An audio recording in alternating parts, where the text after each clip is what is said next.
시간에는 하나님 말씀 함께 봉독하겠습니다. 오늘 우리에게 주신 하나님 말씀은 요한복음 1장 19절부터 28절까지의 말씀입니다.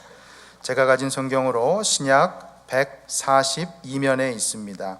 요한복음 1장 19절부터 28절까지의 말씀, 저와 여러분이 한 절씩 나누어서 교독으로 봉독하겠습니다. 유대인들이 예루살렘에서 제사장들과 레위인들을 요한에게 보내어 네가 누구냐 물을 때에 요한의 증거가 이러하니라. 요한이 드러내어 말하고 숨기지 아니하니 드러내어 하는 말이 나는 그리스도가 아니라 한데, 또 묻되 그러면 무엇 네가 엘리야냐 가로되 나는 아니라, 또 묻되 내가 그 선지자냐 대답하되 아니라, 또 말하되 누구냐 우리를 보낸 이들에게 대답하게 하라. 너는 내게 대하여 무엇이라 하느냐. 가로되 나는 선지자 이사야의 말과 같이 주의 길을 곧게 하라고 광야에서 외치는 자의 소리로라 하니라. 저희는 바리새인들에게서 보낸 자라. 또 물어 가로되 내가 만일 그리스도도 아니요 엘리야도 아니요 그 선지자도 아닐진데 어찌하여 세례를 주느냐. 요한이 대답하되 나는 물로 세례를 주거니와 너희 가운데 너희가 알지 못하는 한 사람이 있었으니 곧 내 뒤에 오시는 그이라. 나는 그의 신들매 풀기도 감당치 못하겠노라 하더라. 이 일은 요한의 세례 주던 곳 요단강 건너편 베다니에서 된 일이니라. 아멘. 함께 교독한 말씀, 광야의 소리를 회복하는 교회라는 제목 가지고 말씀 증거하겠습니다.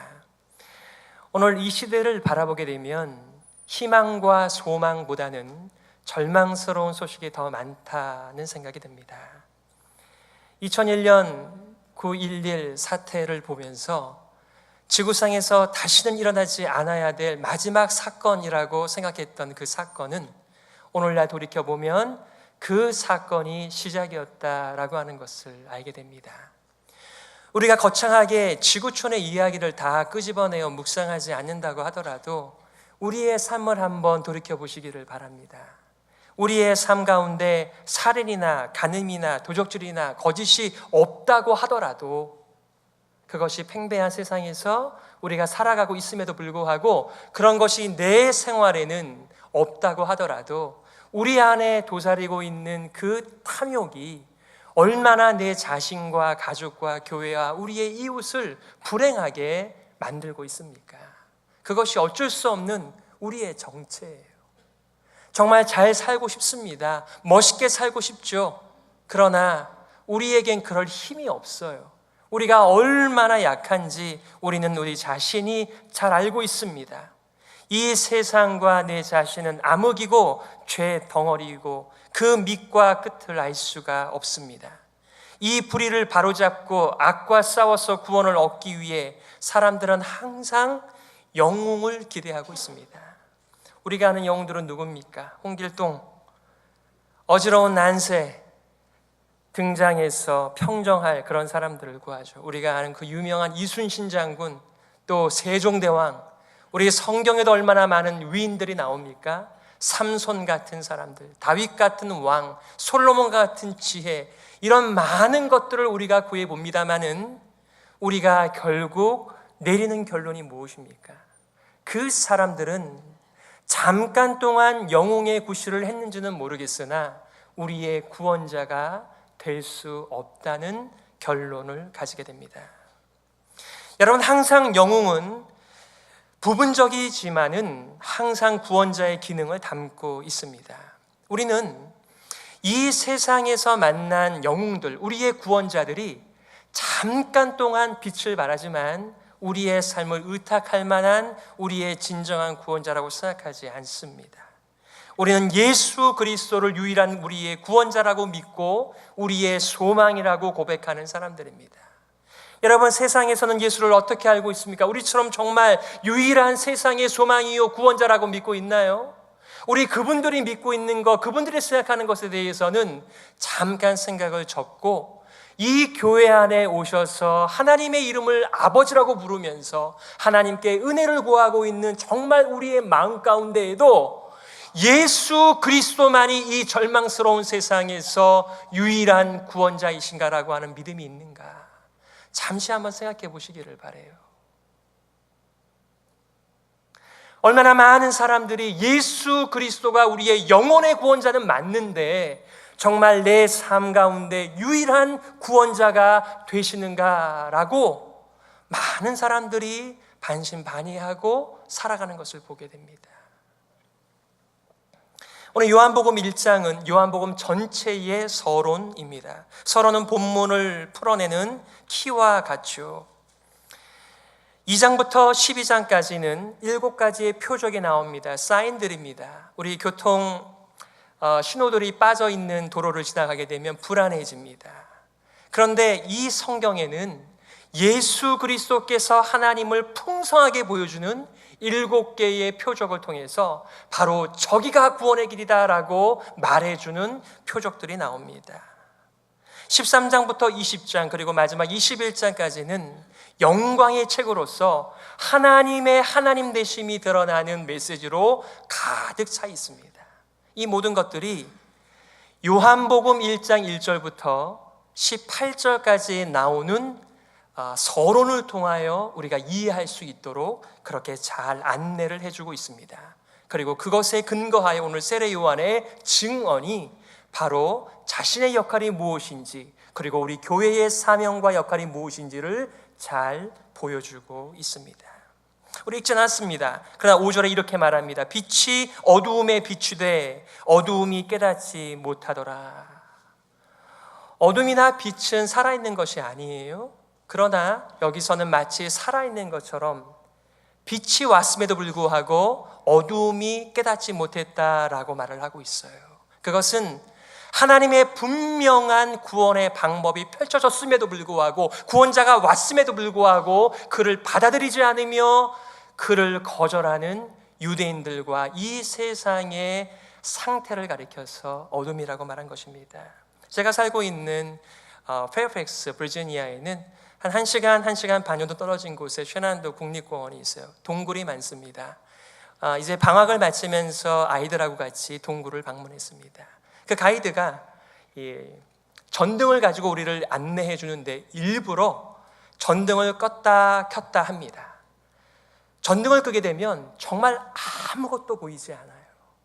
발 한 걸음도 내디딜 수가 없습니다. 두렵습니다.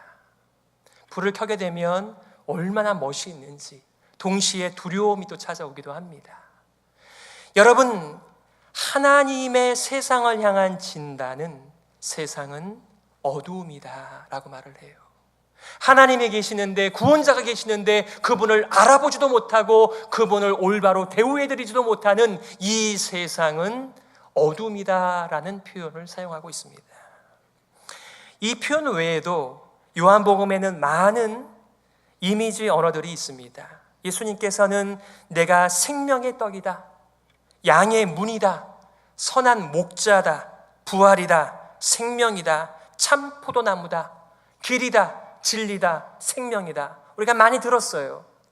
근데 이 단어 하나만으로는 그 단어의 속에 있는 내용을 다 담을 수가 없죠. 이 모든 표현들이 한 가지를 증거하고 있는데 하나님만이 우리의 구원자이시고 그리고 그 구원의 하나님을 증거하시는 계시자가 바로 자신 예수 그리스도라고 하는 것을 온 성경이 가득해서 말씀해 주고 있는 것입니다.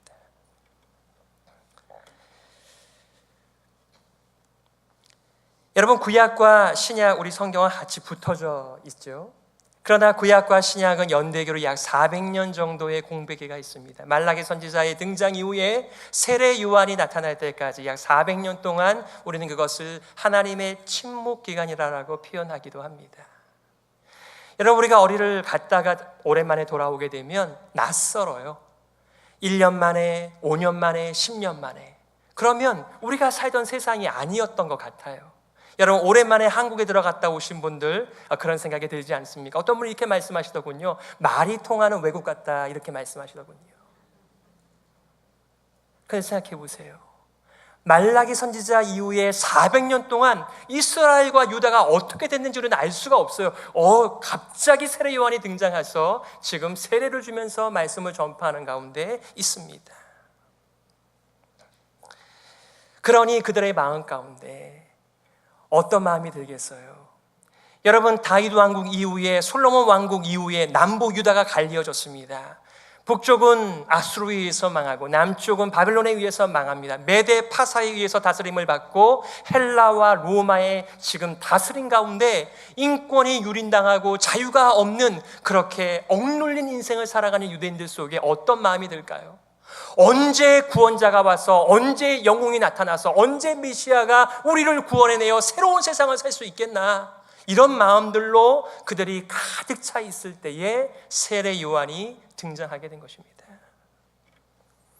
제가 한 번은 머리를 자르러 이발소에 갔는데 그분이 저를 목사로 알아보시면서 이렇게 말씀하시더군요. 목사님, 저는요 천국이 좋다는 건 압니다. 그런데 그 천국에 가서 그 좋은 것을 다 누리지 않아도 좋으니까 그것의 조금이라도 이 땅에서 조금만 누렸으면 좋겠어요. 얼마나 그의 인생이 답답하고 힘들고 괴로운지 그렇게 말씀하시더군요. 여러분, 그분만의 고백인가요? 우리의 삶도 얼마나 사막같이 어렵고 힘들고 괴롭습니까? 우리 찬양할 때 괴로운 인생길 가는 동안 그 찬양 부르면 얼마나 공감이 되는지 모릅니다. 이것이 우리가 구원자를 기다리는 이유이죠. 왜요? 우리 가운데는 구원이 없으니까요. 우리 가운데는 영웅이 없으니까요. 교회를 구하기는커녕, 가정을 구하기는커녕 자기 자신을 구원하는 것조차도 너무나 버거운 인생을 우리가 살아가고 있지 않습니까? 바로 여기에 세례 요한의 광야의 외침이 있는 것입니다. 오늘 19절에 이렇게 말합니다. 유대인들이 예루살렘에서 제사장들과 레위인들을 요한에게 보내어 내가 누구냐 물을 때에 요한의 증거가 이러하니라 그랬어요. 요한이 증거했습니다. 요한이 간증했습니다. 요한이 유대인들의 질문 앞에서 답변함으로써 자신이 누구라고 하는 것을 확실히 증거하고 있습니다. 이 내용은 유대인들이 세례 요한에게 질문한 5가지의 질문들을 살펴보면 됩니다. 간단히 한번 살펴봐요. 첫 번째는 19절 20절에 너가 누구냐라고 먼저 질문했습니다. 그런데 세례 요한의 답변은 나는 그리스도가 아니다라고 답변을 합니다. 지금 유대인들은 너가 그리스도냐라고 묻지 않았어요. 너가 누구냐라고 질문했는데 지금 세례 요한은 나는 그리스도가 아니다라고 답변을 합니다. 이것은 우리에게는 이 문자적인 대화 뒤에 있는 배경의 컨텍스트에 우리가 들어가 있지 않기 때문에 그런 것입니다. 어느 지방에서는요 정확하게 디테일하게 내용을 말씀하시기보다는 이렇게 말씀하십니다. 거시기가 있다. 거시기가 뭔데요? 거시기가 있어. 거시기가. 그러면 다 됩니다. 그거는 그 컨텍스트에 있는 사람들은 거시기 하면 다 압니다. 근데 우리는 거시기 하면 잘 모릅니다. 지금 세례 요한과 그 당시의 사람들은 너가 누구냐 그러면 사람들이 너가 그리스도냐라고 하는 질문으로 다 알아들었다는 것입니다. 그래서 너가 누구냐라고 하는 질문 앞에서 나는 그리스도가 아니다라고 답변을 하였습니다. 그래? 그러면 너가 엘리야냐? 나는 엘리야가 아니라고 얘기했습니다. 이 가운데 성경을 좀 아시는 분들께서 이상하다. 세례 요한이 엘리야 맞는데 예수님께서는 제자들에게 말씀해 주십니다. 하나님께서 선지자를 통해서 말씀해 주신 엘리야가 이미 왔다. 세례 요한이다라고 말씀하셨어요. 그러나 지금 세례 요한은 자신이 엘리야로서의 역할을 하고 있다는 것조차도 모르는 그러한 상황이죠. 말라기 4장 5절 6절 보면 이렇게 말합니다. 보라, 여호와의 크고 두려운 날이 이르기 전에 내가 선지 엘리야를 너희에게 보내리니 그가 아비의 마음을 자녀에게로 돌이키게 하고 자녀들의 마음을 그들의 아비에게로 돌이키게 하리라. 돌이키지 아니하면 두렵건대 내가 와서 저주로 그 땅을 칠까 하노라. 우리가 가지고 있는 종말의 개념은 어떤가요? 적어도 이스라엘 사람들이 가지고 있는 종말의 개념은 그 날은 기쁨의 날입니다. 하나님의 통치가 임해서 모든 것이 질서가 잡히면서 어둠이 물러가면서 이스라엘 나라가 굳건하게 서 있는 종말의 그림이 이스라엘 사람들이 가지고 있는 종말의 그림들이죠. 이 말씀입니다. 여호와의 크고 두려운 날, 바로 그 종말에 바로 엘리야를 보내어서 이 거대한 하나님의 통치를 알리게 될 것인데 그것이 들리게 되어지면 너희가 그 말씀을 듣고 마음을 하나님께로 돌이키라고 하는 메시지입니다. 그러나 세례 요한은 자신이 엘리야가 아니다라고 말을 합니다. 세 번째 질문은 21절에 내가 그러면 그 선지자냐? The prophet. 그냥 여러 선지자 중에 한 사람이 아니고 그 선지자냐라고 말을 하는데 그 선지자도 아니다라고 말을 합니다. 신명기 18장 18절 19절에 이렇게 말합니다. 내가 그들의 형제 중에서 너와 같은 선지자 하나를 그들을 위하여 일으키고 내 말을 그 입에 두리니 내가 그에게 명하는 것을 그가 무리에게 다 고하리라. 무릇 그가 내 이름으로 고하는 말을 듣지 아니하는 자는 내게 벌을 받을 것이요. 모세에게 하신 말씀이에요. 종말의 시대에 모세와 같은 유명한 자를 통하여 너희들의 마음을 준비시킬 것이다. 여러분, 유대인들에게 있어서 모세는 비교 불가한 지도자입니다. 선지자 중에서도 선지자였죠. 또 선지자 중에 한 사람이 바로 엘리야였습니다. 그런데 이 두 사람 다 종말에 임할 하나님의 영광의 날을 선포하는 자로서 하나님께서 보내시겠다 약속하신 사람들이에요. 그러니 지금 세례 요한을 찾아와서 우리가 지금 못 살겠다라고 지금 세상을 살고 있는데 바로 당신이 엘리야입니까? 당신이 모세와 같은 선지자입니까? 당신이 우리를 구원해 줄 것입니까? 라고 질문하는데 지금 세례 요한은 아니다, 내가 아니다라고 계속해서 말하고 있는 것입니다. 네 번째 질문 22절 23절에 그래 그럼 넌 누구냐? 이 네 번째 다섯 번째 질문이 중요한데 그것은 세례 요한의 답변이 우리들에게 메시지를 주고 있어요. 나는 주의 길을 곧게 하라고 광야에서 외치는 자의 소리로라 이렇게 얘기했습니다. 세례 요한은 너가 누구냐라고 하는 질문 앞에서 자기 스스로 답변하지 않고 하나님의 말씀인 이사야를 통하여서 바로 그 예언이 바로 나에 대하여 증거한 것이다라고 말을 하고 있는 것입니다. 이사야 43, 3절에 이렇게 말합니다. 외치는 자의 소리여 가로되 너희는 광야에서 여호와의 길을 예비하라. 사막에서 우리 하나님의 대로를 평탄케 하라. 말하는 자의 소리여 가로되 외치라. 대답하되 내가 무엇이라 외치리이까? 가로되 모든 육체는 풀이요 그 모든 아름다움은 들의 꽃 같으니 풀은 마르고 꽃은 시드나 우리 하나님의 말씀은 영영이 서리라 하라. 광야의 소리로서 어떤 메시지를 전한다고요? 인생들은 아무리가 높은 자리에 있건 많은 것을 가졌다고 하더라도 아무리 아름답다고 하더라도 내일이면 시들고 사그러지고 없어지는 꽃과 같고 풀과 같다라고 하는 것을 전파하는 것입니다. 이것이 진짜 인생의 모습인데 여러분, 오늘날 이 세상은 이 진짜 인생의 모습에 대하여 잘 말해주고 있습니까? 오늘날 이 세상은 얼마나 유명한 사람들이 많이 있는지 그 유명한 사람이 세상을 구원할 것이라고 착각하죠. 많은 사람들이 신들이 되고 싶어 합니다. 자기 인생 하나 구원하지 못하면서 말이죠. 그러나 광야의 소리는 우리 인생의 진면목과 정체를 올바로 볼 수 있도록 외치는 역할을 감당한다라고 말하고 있습니다. 다섯 번째 질문은 이것입니다. 내가 만약 그리스도도 아니고 엘리야도 아니고 그 선지자도 아닐진데 어찌하여 세례를 주느냐? 요한이 대답합니다. 나는 물로 세례를 주거니와 너희 가운데 너희가 알지 못하는 한 사람이 있었으니 곧 내 뒤에 오시는 그이라. 나는 그의 신들매 풀기도 감당치 못하겠노라. 여러분, 우리는 구두를 신고 다닙니다. 우리 운동화 신고 다닙니다. 옛날에는 샌들을 신었습니다.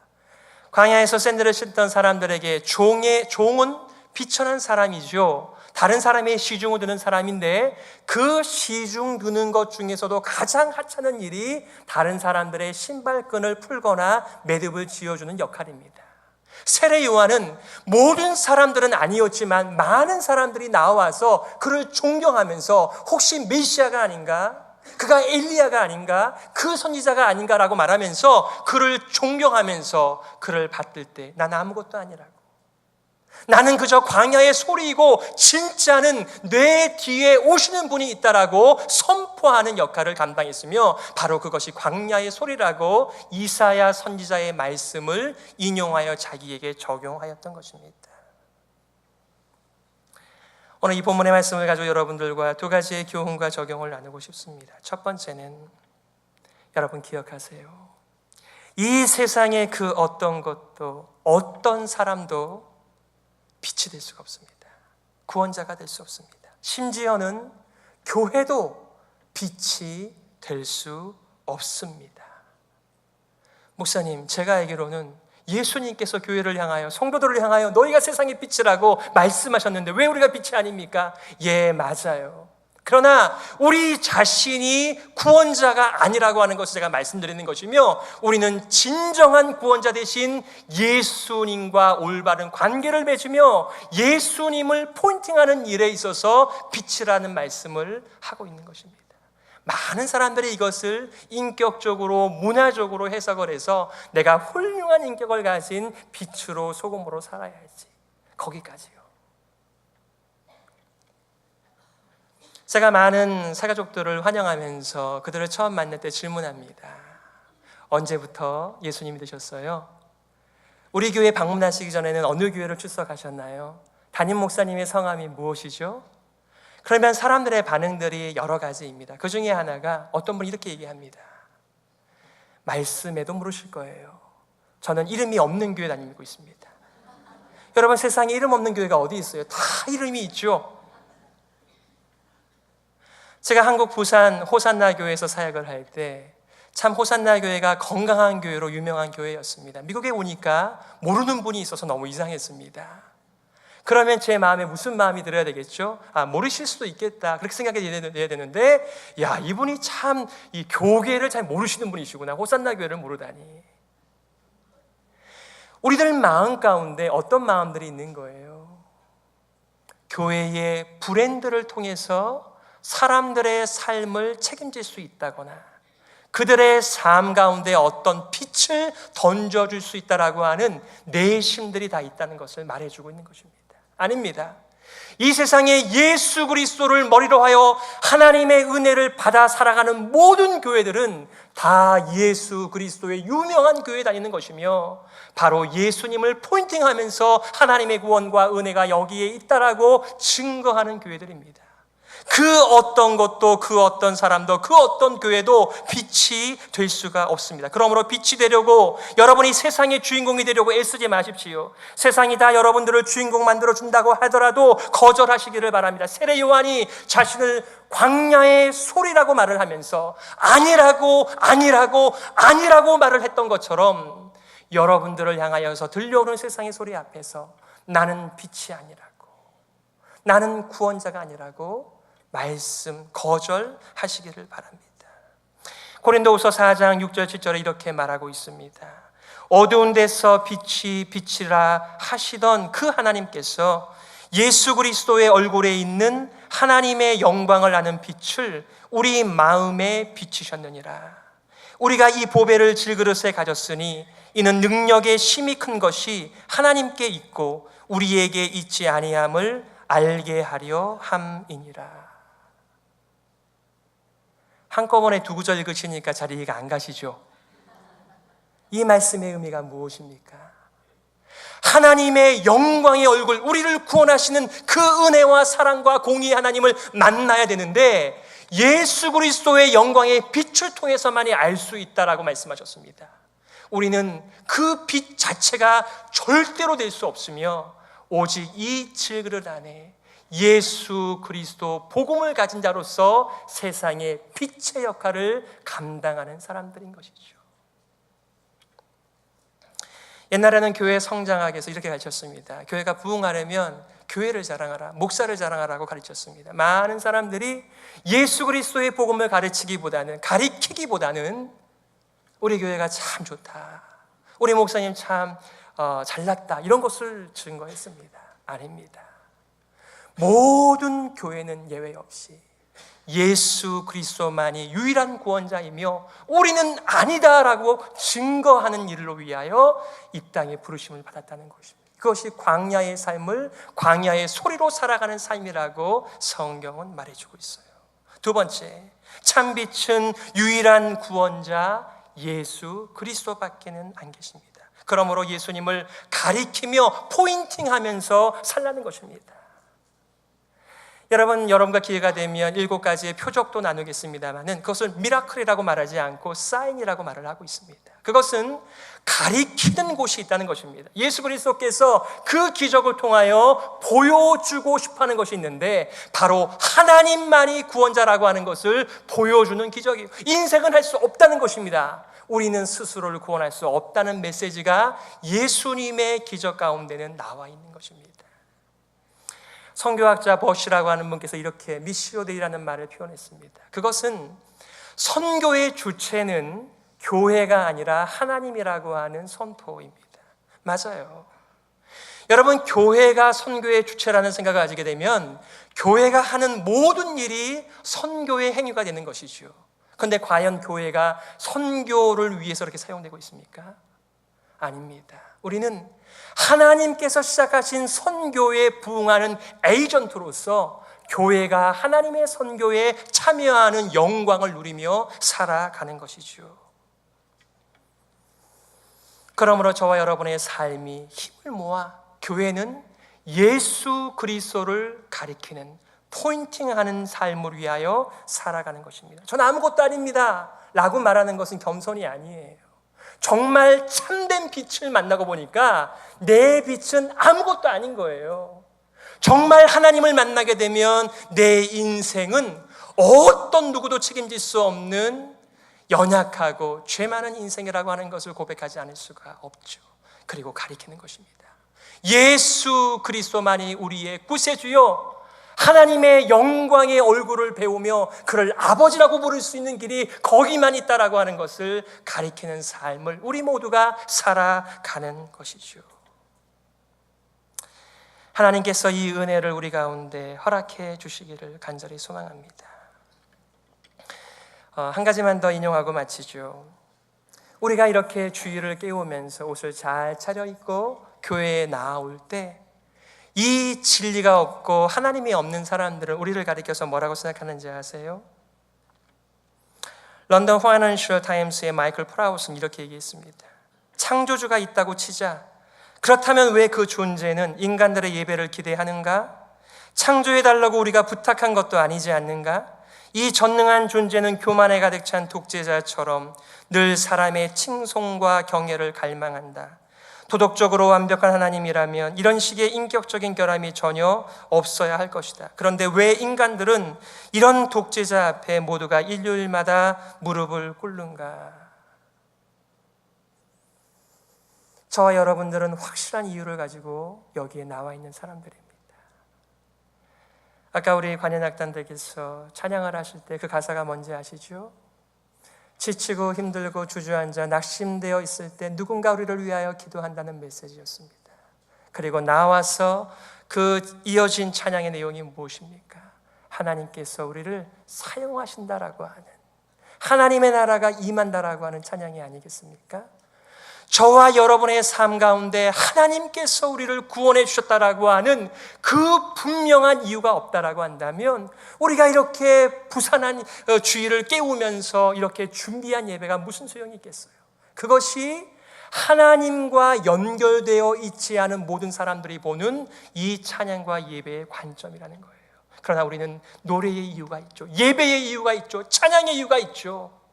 그 어둠이었던 우리들을 찾아오셔서 그 누가 우리의 문을 두드려, 예수가 우리의 문을 두드려서 우리가 마음을 열고 예수님만이 우리의 구원자 되심을 깨닫고 하나님께로 나아가는 자이기에 오늘도 우리는 언제든지 그 하나님의 은혜와 영광과 사랑 앞에서 마음의 문을 열고 찬양하면서 우리의 인생을 산제물로 올려드릴 수가 있는 것입니다.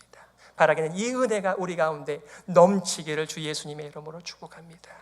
함께 우리 말씀을 놓고 기도하기를 원합니다. 여러분들은 누구입니까? 우리 교회는 무엇입니까? 왜 여기에 세워져 있습니까? 우리가 광야의 소리가 돼서 우리는 아무것도 아닙니다. 예수 그리스도가 구원자이십니다. 이 일을 위해 우리 교회가 한마음 한뜻이 되게 하여 주옵소서. 함께 통성으로 기도하겠습니다.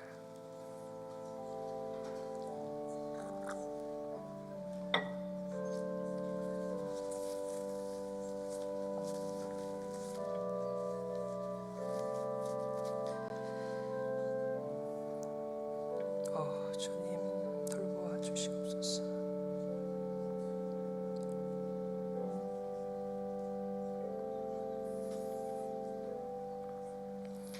하나님 아버지 은혜를 감사합니다. 우리의 가장 중요한 중심과 인생에 찾아오셔서 우리의 주님이 되어주시니 감사합니다. 우리에게 그리스도 예수의 향기가 나게 하여 주옵소서. 어둠을 물리치는 진리를 가져오시는, 생명을 가져오시는 아름다운 예수님을 가리키고 또 가리키는 그리스도의 편지 되게 하여 주옵소서. 살아계신 예수님의 이름으로 기도드리옵나이다. 아멘.